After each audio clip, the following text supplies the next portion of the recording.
Дэлгэв хотогт Жамсаранжав өөрийн намтар 4-р хэсэг. Мөн тэр жил өөрийн сүмээ засч ажил ихтэй байлаа. 1870-ад онд болсон лалын шашинтны өмнөний үеэр Ганьсуу мужаас ирсэн лалын уулгалч нар 5 хоног миний сүмийг эзэмшиж, заримыг нь шатааж, заримыг айхавтар суйтгсан юм.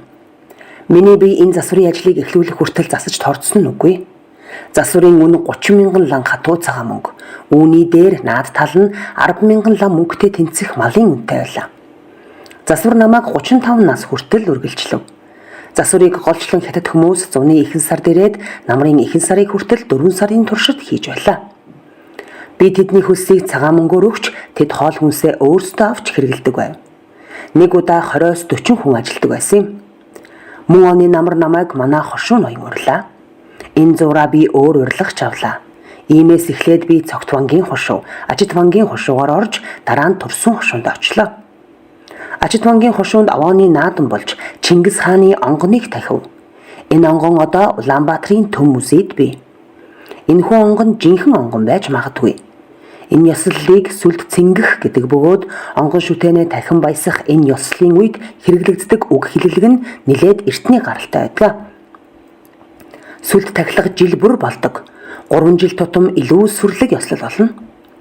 Тахилгын ёслолыг удирдагч нь үе дамжин ирсэн бөгөөд онгоныг нэг айлд 13 үе дамжуулан хадгалж иржээ. 13 үеэс өмнөх өв гэлэнцийн алдар нэр нь тодорхойгүй.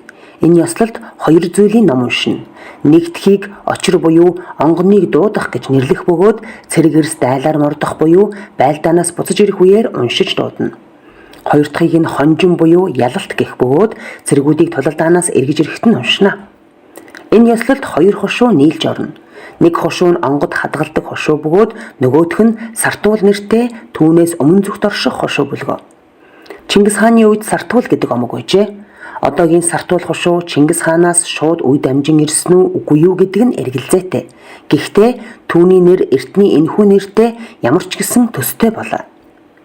Жинхэнэ сартуулыг Чингис хаан эзлэн авч байсан түүхтэй.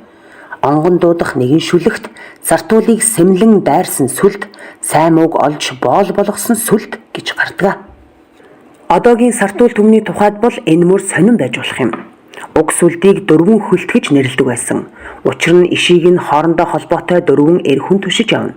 Нэг хүн өмнө нь бас нэг хүн ард нь явах бөгөөд бас л бусадтайгаа холбоотой байдаг боловч хөлийн тоонд хамаарагдахгүй. Сүлд нь 3 сэрэ бүхий төмөр дог цагаан адууныг хялгаснаас бүрдэнэ. Түүний доод талд цагаан хялгасан туг байна. Тэрхүү хялгасан туг дунд далдлагдсан нэгэн нуут цөл байдаг. Энэ бол жинхэнэ арьс оюмл уут билээ. Гадуураа торгон хүүдийтэй, бүр гадуур нь цагаан давуун уут байна. Уутны урт нь минийхээр алга дарам. Тэрүүхэндээ хөөхөн жинтэй. Дотор нь юу байсныг би мэдэхгүй, юу ч байлаа гэсэн онгоны жинхэнэ шүтэн бүлгөө. Онгоныг харчуул, борчуул харж байхад тайж язгууртан тэдний хатад харахгүй байж магадгүй. Онгоныг тахих үеэр ноёд тайж нар онгон байрлуулсан асраас ташуу барьсан тусгай асарт заларч барилдаан наадам үзнэ. Ноёд тайж нарын асарт орж гарах үеэр улаан хөшгийг өргөж өгөх бөгөөд тэд онгоныг асраас олж эс үзнэ. Онгон тахихад 3 төрлийн мах тавина. Энэ нь адуу, үхэр, хоньны мах. Ердийн үед онгон тахилга 3 хоног үргэлжлэх бөгөөд 3 жилд нэг удаа 5 хоног болж бүх барилдаж, морь уралдаж сур харвна. Сүүлчийн өдөр тунах хэмээх тусгай ёслол болно. Түүнд лам нар үл оролцох бөгөөд харин харц язгууртан ялгаагүй бүх эрчүүл оролцсон. Онгоны тахиастай асраас үл ялам зүүн урагш нэрмэл арх буюу нэг усаар авсан гүүний архиар дүүргэсэн том ширмэн тогоо байна. Уул тогоо 2 тохоо илүү гүн бөгөөд амсраараа 1.8 м өргөн байдаг гэлээ. Арай жижигвтер тогоогоор архинаас юулан авч онгоны асар руу аваачна. Шүтэнийг тогоо руу үл мэдих тонгойлгож онгоныг залаагаар нь түүнд булхна. Залааг угааж булгасан арх жинхэнэ тунах болох бөгөөд түүнийгээ буцаан аваачиж том тогоо руугаа юулна. Тэгээд тунах хайрлан хэмээн хашгирахад ламнар болон авгаа хүүхдээс бусд нь түүнээс хүртэхээр том тогоо руу шахацлдан орж нүрээ дүрнэ. Гараар буюу аягаар утгахыг үл зөвшөөрнө. Сүлдийн харуулч нар хүмүүсийг улам шахталцаж уухыг шаардна. Эцэг эхийн аль нэг нь төрөл арилжах үед гişиг авна гэдэг үүнтэй төстэй зан үйл үлддэг. Аяг сүүг түүнд амсуулах бөгөөд үлдсэн хэсгийг нь гашуудж буй үр ачнаар нь хувааж хүртдэг.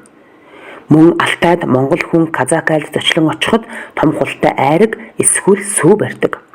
Зочин түүнээс амсаад гэрийн эзэнд буцааж барихад бүгдээрээ ээлжлэн хүртэх бөгөөд зөвхөн үүний дараа л бусд нь хоол, арх, ундааг барьдаг заншилтай. Чингис хааны сүлд хэмээн тооцогддог бас нэг онгон Засагдхан аймгийн Тарган Баатар вангийн хошуунд бий. Энэ хошуу манай хийдээс баруун тийш тэмээгээр 3 өдөр алхуулж хүрэх газарт байдаг. Гүйцэтгэх ёслол дээрхтэй төсөөтэй. Дэгж аягийг нь тодорхой бичсэн ном байсныг нь би үзсэн. Хэдийгээр би уншиж чадаж байсан боловч зарим үг хэллэг нь нэн хуучирсан тул үнэндээ ойлгохдохгүй байсан. Ачит вангийн сүлдийн тахилгын тухай ном бас байдаг юм а. 32 наснда хаврын сүүл сард би Засагдхан аймгийн Ялгуусан гэгээний ламын сахил хүртэх ёслолд оролцохоор очиж билээ. Гэгээнт нь 4 настай хамб суудал залрах ёслол байсан юм. Тэндээсээ би Сайн Ноёнхан аймгийн Баатар Бэйс, дараа нь Хамб Номон ханд бараалхав. Тэр жил аймгийн чуулганы дараагаар манай зэрэгэлдээ хошууны Жонон хүн байсан юм. Түүний хэрэгэм цол нь Жонон Бэйл гэдэг байв. Дараа нь уг хошууны хөрш Эрдэнэонгийн хошуу ноёнд бараалхлаа. Би 33 настайдаа далай Чонхорванд бараалхаж буцах замдаа Эрдэнэонгийн хошуугаар дахин орсон. Намар өвлөн нааш цааш явсангүй. 34 настайдаа зуны сүүлээр төрсөн хошуунд очихоор гарсан бөгөөд замдаа Ачит вангийн хошуугаар дайрч надад өргөсөн даншигт байлцаад зуны сүүлчээр буцаж ирлээ. Тэр жилийн өвөл хөлийн бодлаан гарсан юм. Энэ нь ордост өмэндэгдээж шар мөрний гатлан өвөр Монголыг уулгалж тэрч байтугай ар Монголыг довтлсон хятад дээрэмчин Лю Чэнквэй гэгчтэй холбоотой. Алдарт Жанжин Хатанбаатарыг ар Монголын баруун хойд хязгаараас Мэргэн вангийн хошуунд хил хамгаалуулахаар 600-аад цэрэгтэй ирүүлв. Би тэдэнтэй хамт цэрэг хамгаалагч даасан ламаар явах болж замдаа нийслэл хүрээгээр дайрч энэ албаныхаа учрыг номлууллаа. Минд хайрхан хэмээх уулсын орчин би цэргүүдтэй 2 сар болов. Тэгээд байдал намжсны дараа үлгийн мянгаад ламтай сүмд 1 сар хэртэй болж буцах замдаа би Эстэ Бэйлийн хошууны сүмээр орж тэндээсээ нийслэл хүрээн дэрж жил шахан богдын хүрээнд сув. Тэрээр надад шар хазаар ширээтийн шар суудал хайрлсан. Тэр зам би хүрээнд луу үзлээ. Гэнэтхэн орсон Аадар борооны дараа уулын наагуур урт цагаан үүлэн зурвас татаж дээд талын хар үүлнээс жижиг бөмбөлөг мэт зүйл унжиж гар хөлгүй лууны дүрстэй болоод нэн хурдан замхарлаа. Сүүлийнх нь үзүүр 200 м орчим санагдсан бөгөөд үүлэнд аажим сарних шиг болсон юм. Өвөр Монголын 4-р хошуунд ч би өөр нэгэн луу үзсэн юм. Аль альнийг нь олон хүн харсан билээ. Намар нь би Нарванчин хийдэд эргэн ирэхэд манай аймаг надад зориулж даншиг наадам хийлээ. Энэ үеэр бэлэгсэлт барьсан боловч 93 наадам болсонгүй. Даншиг наадмын дараа би аймгийн чуулганы дарга Жонон Бэйлээс надад зориулан барьсан найранд очлоо. Тэр жилийнхээ өвөл би Улаастайд урагдж очиж хотын Монгол хятад мөргөлчдөөс надад зориулан хурал ном айлтгах ёслолд оролцсон юм. Оросын Улаантан Цагаантан нар хоорондоо мөргөлдөж зарим өмөн бодлон гарсны улмаас би 36 наснда зунан Хатанбаатартай хамт түүний орлогч Жанжин болж Улаастай Цогтой вангийн хошууг дайран улмаар Урайхан тарлагчин хэмээх газар хүрлээ. Уг хэрэг явдал нутгийн хамгийн нөлөөтэй 2 том ламаас болж мартсан юм. Нэг нь Цагаантан Оросын бүлгийн толгойлогч лам, нөгөөх нь Хятадын талыг баримтлагч байв. Харин олон түмнийхийнх нь Монгол талаа барьж ажиллаа. Миний дэд Жанжин болсны учир гэвэл энэ мөргөлдөөн нь цэргийн гэхээс илүүтэй шашин шинжтэй байсантай холбоотой. Чухам үннийг өгүүлэхэд Хатанбаатар намайг цэргүүдтэй удаан хугацаагаар хамт байлгахыг хүсээгүй. Юу гэвэл тэдэнтэй байх нь нэн осолтой гэж үзсэн учраас би Улаастан амбны ордон орохоор тарлагчин голыг урууд явлаа. Тэндээсээ би Гандан буюу Соёотын хийд рүү, дараа нь Ачит вангийн хошуу руу очив. Ингэхэд намайг дагалдан цэргийн нэгэн дарга 19 болон миний өөрийн зэвсгэлсэн 67 хүн бараа болон явв. Намар нь би хийддээ эргэж ирсэн бөгөөд Урайхан өмнө таксигээд намжлаа. Тэр жилийн намар өвөл нь 1915 оны Орос Хятад Монголын хилэлцээрийн дагуу Улаастай хотноос сууж байсан Хятадын амбан төлөөлөгч Богдод хандаж намайг Улаастайд суулгахыг хүсжээ. Тэрээр намайг орон байраар хангах бүхий л зардлыг хариуцахад бэлэн байгаагаа илэрхийлсэн юм. Үүний учир нь өмнөх жил Монгол Хятад мөргөлчид надад зориулсан хурал ном айлтгасныг бодоод миний бие тэдэнд ач холбогдолтой байж болзошгүй хэмээн үзсэнтэй холбоотой. Цагийн байдал улам бүр хурцлаж байсан тул намайг улаастай цуулгаж хятад иргэдийн амь насыг даалгах нь зүйтэй хэмээн тооцсон хэрэг. Богд ламтан үүнийг нэг их таашаагаагүй тул би улаастайд түр саатаад хийдрүүгээ буцлаа. Энэ үед улаастай Монгол түшмэлээр Сайн Ноёнхан аймгийн Ёст Бэйл ажиллаж байсан бөгөөд өвлийн ихээр надад нэгэн загтал ирүүллээ. Уг загталд Хятад улс Монголын автономит эрхийг үл хэрэгсэх болсон тухай мэдээ авснаа дурдаад намайг нийслэл хүрээ орж энэ талаар байдлыг тандаж яах ёстой арга замыг тодруулахыг хүсжээ. Би энэ талаар яахаасаа мэдэхгүй байгаагаа өчн хариулгээж тэр өвлийг хийддээ өнгөрөв. Өвлийн адаг сар болох үеэр нэгэн хаалгач надтай уулзахаар ирлээ. Богдын албанд 8 албан хаагчийн дор 500 ийм тушаалтан байсан бөгөөд тэд олон төрлийн алба залгуулдаг байсан юм а. Тэрхүү хаалгач нь богд ламаас нэгэн бичиг хүргэж иржээ. Тэрхүү бичигт намайг жалхан цутагт тэргүүтэй төлөөлөгчдийн хамт Бээжин орох ёстой болсныг өгүүлсэн юм. Энэхүү элч төлөөлөгчид Бээжин орж Хятад улсын ерөнхийлөгчийн амрыг айлтгаж мэдчилгээ уламжлах нэртэй боловч жинхэнэ зорилго нь Хятадын албаны хүмүүс болон гадаад орны ялангуяа Америк төлөөлөгчтэй уулзсан Монголын автономит эрхийг сэргээхтэй холбоотой асуудал хилэлцэх явдал байсан юм а. 38 наснда бэлгийн улирлын хаврын тэргүүн сард би төлөөлөгчтэй нийлэхээр нийслэл хүрээ орсон бөгөөд төлөөлөгчдийн бүрэлдэхүүнд 11 хүн байсан юм. Нийслэл хүрээнд очисон хойно Богд хаан бидний заримтай уулзахаар дуудулжээ. Бидний дотор хамгийн залуу нь 14 настай. Ганцхан хүн надаас ахмад байлаа. Биднийг ороход маш олон хүн сархад хүртэж суулаа. Богд бидний хэн нь хамгийн залуу болохыг сонирхоод бид цөм насаа хэлж 14 настай хүүгнийг нэрлэхэд биш ээ. Та нарын хамгийн бага чинь Дэлв гэж Богд хэлв.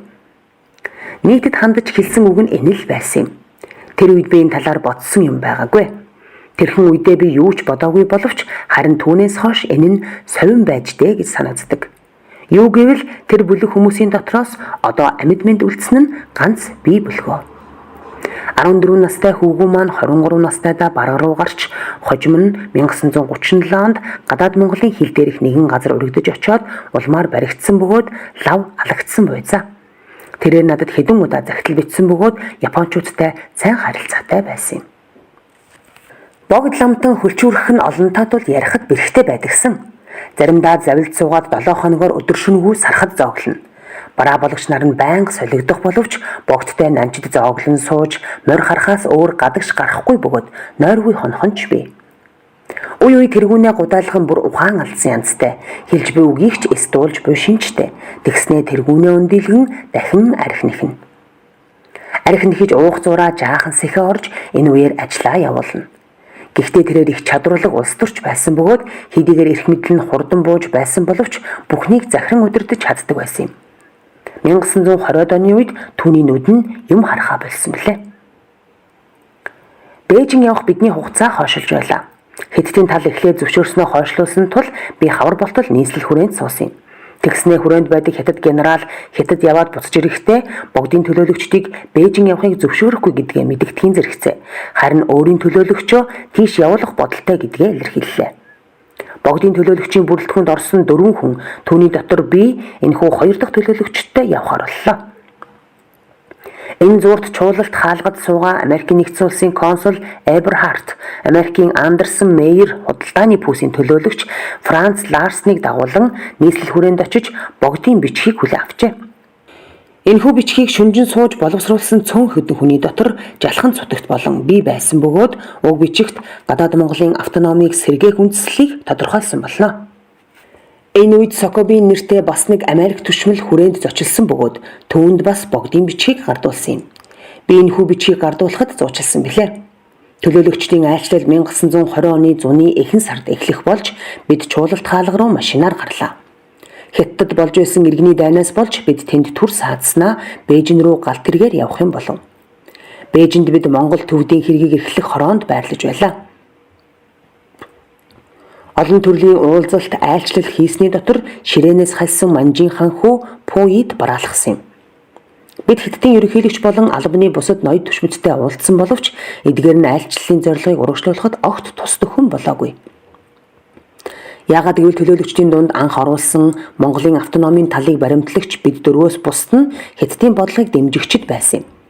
Харин жалхан цутагт Америкийн элчинтэй уулзаж амьдсан бөгөөд би өөр нэг хүний хамт Америкийн нэгдсэн улсын цэргийн атташетай уулзаж ярилцлаа. дээрх уулзалтуудад лаарсан хэлмэрчлэв. Тэгтэлч бид Хятадын цэргийг нийслэл хүрээнээс гаргах талаар яриа хэлэлцээ хийх тухай заалт бүхий богдын захиаг хүлээн авлаа. Захиа мөн л лаарснаар дамжиж ирэв. Энэ захианд хэрхэн хандах тухайд төлөөлөгчний дотор санал зөрөлдөөн гарлаа. Ихэнх нь ерөнхийлөгчд уламжлуулахаар Монгол төвдийн хэрэг эрхлэх хороонд гардуулах, бидний цөөнх нь ерөнхийлөгчд шууд гардуулах нь зүйтэй гэсэн боловч бид дийлдсэн юм. Бид Бээжинд сар болоод намар нийслэл хүрээнд иргэн ирлээ. Би түр амраад хийдрүүгээ буцсан юм. Хүрээнээс гарах өдөр морд яг бэлэн болоод байтал Богд хаантан даруй уулз гэсэн хэл хөргүүлжээ. Хүрээнд цаатах нь гэж манай нөхөд сандарсан боловч надад бэлэг өгөх гэж дуудсан хэрэг байлаа. Энэ нь манай хийдийг сэлбэн засахад хандив болгосон 50 лангийн 2 цагаан мөнгөн юмбүү байжлаа. Намаа хийддээ эргэж ирснээс хойхон Хятад бараан онгөрн 2 нийслэл хүрээний ойролцоо дайтаж гарсан юм. Хүрээний засгийн газар тавгүй байдалд байсан боловч сайн оюунхан аймагт бүх юм тайван амгалан хэвээр байлаа. Энэ үеэр би албан хэрэгээр улаастай оров. Энэ тухай жааламын талаар хуучтаа өгүүлэх болно. 38 насаа би улаастайд алба хашиж өнгөрөөсөн билээ.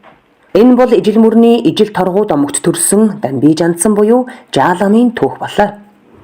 Жаалам 1910 он буюу хувьсгалаас 1 жилийн өмнө Монгол оронд иржээ. Магад Шинжаанаар орж ирсэн ба загчин Өөлдийн нутгаар эхлээд үзэгдэх болсон юм. 2 бараа бологчийн хамт тэмээгээр явдаг байлаа. Асар их бяртай хүн байсан бөгөөд бараа бологчдынхаа өргөж даахгүй богцнуудыг тэмээнд ганцаараа түүртэлгүй аччихдаг байлаа. Загчин нутгаар ирэхээс өмнө ховдын хойд хязгаараар үзэгддэг байсан гэж ярьдаг хүмүүс ч байна. Би энэ тухай сайн мэдэхгүй бөгөөд харин завхан Өөлдөд хэсэг зур байсныг нь андахгүй. Тэр цагт даа гүн хэмээх 2 загчин хошуу байлаа. Жаалам даа хошуунд өргөө гэрээ босхон суурьшсан юм. Хуучин маягийн Монгол хийцийн урт хит хутга зүүн. Хэдийгээр ижил мөрний орчим нутгаас гарвалтай боловч халах аялгаугаар тун сайхан ярина.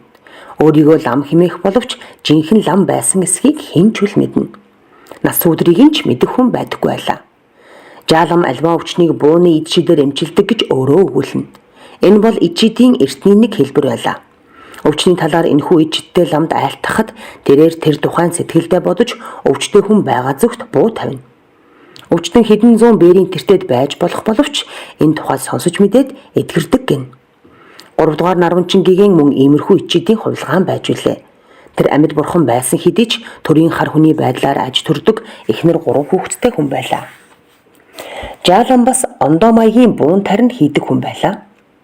Жааламын сум бүрэн дээрээ төв төсгтэй байсан бөгөөд чохон ямар үсэг болохыг би анзаардаггүй ажлаа. Нэг хот айл руу чонд арчээ.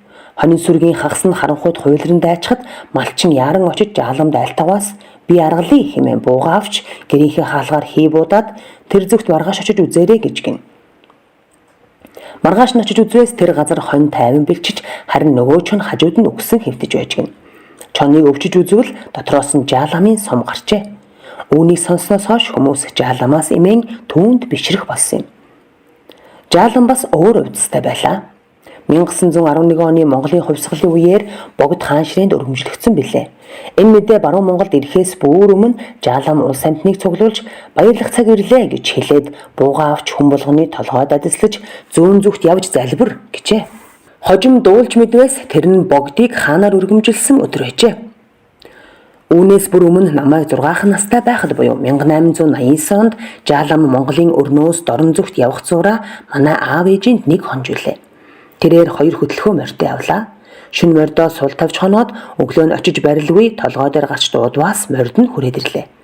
Тэндээс тэрээр дорн зүгт цам бэйсийн хошуу явж тэнд 3 жил амьдарчээ. Гэхдээ энэ хугацаанд дүүний юу хийж явсныг хэн ч мэддэггүй.